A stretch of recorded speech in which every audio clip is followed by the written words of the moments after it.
Hold up, what's really happening in the English Premier League? Tonight at Villa Park, Aston Villa 4, Liverpool 2. Oh my, Liverpool just got rattled. The race to make the Champions League next year just got crazy wild. Whoa, with what Aston Villa has done now, they've secured their place in the Champions League for next year. Huge achievement. Congratulations to Aston Villa. But as an Arsenal fan, I ain't congratulating you, because what you just did means that your game against Man City, you're going to rest a lot of players because your focus would be the Europa, the league, for you to win that cup, that competition, right?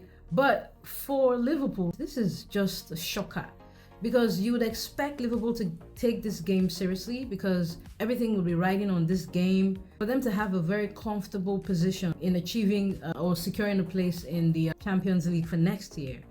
But they lost 4-2 and didn't really play great. So now they have to look forward to winning Brentford. Now they're in 5th spot, and there's another team that is coming behind that is just like lurking, and they're hungry. This team has been unbeaten in their last 17 games, and in the top 5 European leagues, this team has the longest unbeaten records.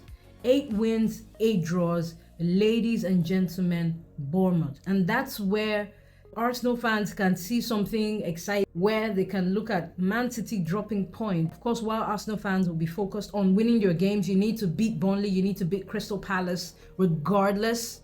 But again, it would be nice to see Man City drop some points. Wouldn't it be?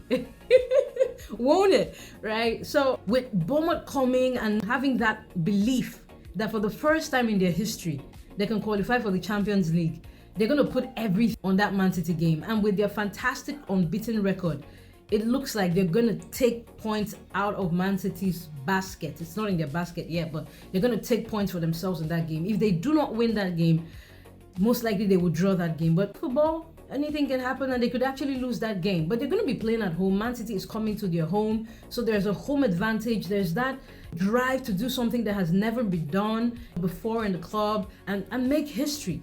Build something, achieve something that has never been done. That would be a huge legacy for them to at least qualify. Imagine Bournemouth in the Champions League. That's beautiful, right? So, hey, go Bournemouth. I sound like one of the managers who said, come on Irons, and we ended up beating West Ham, thankfully. After review would be very iconic, and if you know, you know. After review was said by Kavanagh, the referee, after he disallowed West Ham's goal because of the foul, and that was a clear foul, so no conversation about that one. But the interesting thing now is Liverpool may not make the Champions League if they cannot beat Brentford, which is their last game, right? And if Bournemouth goes ahead to beat Man City, win their last game, they would secure the Champions League. Look at this. And that's the interesting thing about Premier League. One game, one outcome changes things for a lot of people.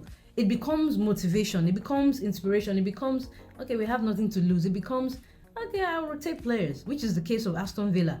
For Bournemouth, it's become motivation. And Brighton as well, because Brighton also, I think they shared same points or just behind Bournemouth.